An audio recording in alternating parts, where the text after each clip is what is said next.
Hi, I'm Kristen with Kristen's Cricut Corner. Today I'm going to be showing you how to make this adorable Great Grandma's Legacy Belongs To sweatshirt. I will be attaching the generic file in Cricut Design Space for the fonts that I used and the blank hearts and just the general template. And you can customize this if you want to make it yourself with your own family member's name. I chose to do different generations here. So we have children, grandchildren, and great-grandchildren, but you're welcome to also just hide in the layers. You could do great, hide great, and just do grandma. You have a lot of options for this project.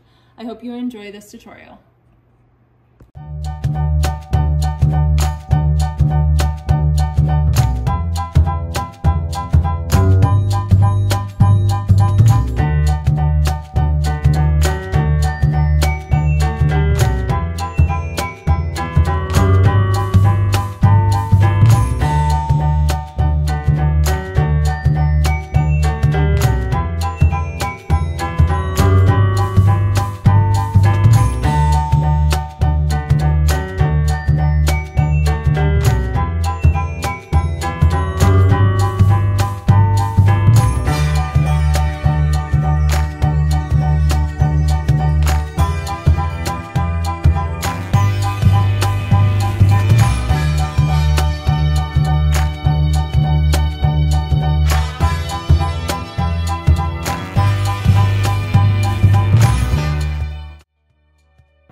Okay, so the next thing after you weed is, to make this all easier, is cut out each individual name and each individual heart and get them spread out on the shirt and lined up the way you like it.